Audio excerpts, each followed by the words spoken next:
fabricant d'étiquettes adhésives qui sont distribuées à la fois vierges et donc qui vont être imprimées chez nos clients et à la fois imprimées donc qui se retrouvent sur les produits. Nous sommes l'un des principaux fabricants français d'étiquettes adhésives et on intervient dans tous les domaines parce que l'étiquette, si on regarde un petit peu autour de nous, il y en a partout.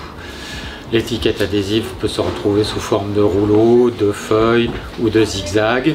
C'est un produit qui semble très banal mais qui a beaucoup de technicité, puisque cette étiquette va être utilisée dans des environnements tout à fait particuliers, de froid, d'humidité. Elle doit résister à des très basses températures pour les hôpitaux par exemple, ou à de hautes températures dans le domaine de l'agroalimentaire.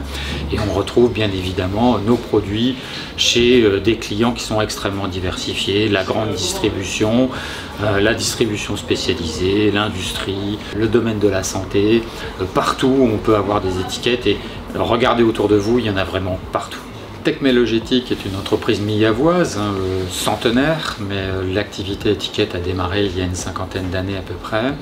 70 personnes, donc c'est une PME familiale, industrielle, parce que nous sommes fabricants d'étiquettes, mais nous sommes aussi logisticiens, puisque nous stockons des étiquettes qu'on revend à la demande. Tout au début de l'histoire de Techmelogétique, nous fabriquions à l'époque des petits sacs en papier pour l'activité des gantiers de Millau. C'était une activité principale.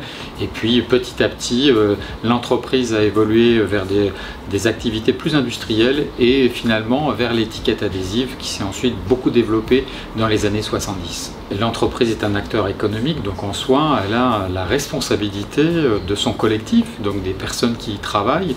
Et en cela, la responsabilité, c'est d'assurer le quotidien aujourd'hui, mais aussi l'avenir, donc d'être une entreprise stable, une entreprise qui va perdurer. Donc tout naturellement, l'entreprise s'est intéressée à la RSE, mais c'est son rôle premier, je dirais, vis-à-vis des personnes qui y travaillent. Le côté environnemental, s'intéresser à son environnement immédiat. D'abord, c'est une entreprise aveyronnaise, à Millau, donc dans un écrin de nature, donc on est tout enclin bien évidemment à travailler sur ces aspects-là. Nous sommes certifiés ISO 14001, donc bien évidemment nous sommes intéressés très tôt à l'impact environnemental de l'entreprise, en particulier par la maîtrise de nos déchets et des filières identifiées, le tri des déchets, etc. Au niveau sociétal, nous essayons de saisir toutes les opportunités possibles pour pouvoir informer ou prévenir des choses vis-à-vis des personnes qui travaillent dans l'entreprise, en particulier au niveau de la santé. Nous avons fait des opérations de prévention sur le tabac, sur les risques cardiovasculaires ou plus récemment sur les réformes de la retraite pour que tout le monde puisse être informé correctement sur ces sujets-là. Tout récemment, nous avons fait notre bilan carbone, donc ça nous incite aussi à nous pencher sur nos émissions. Nous allons fabriquer un nouveau local pour accueillir une chaudière bois, donc changer notre façon d'envisager le chauffage de l'entreprise. Donc ça va être une grande étape pour nous de réduction de nos émissions de gaz à effet de serre.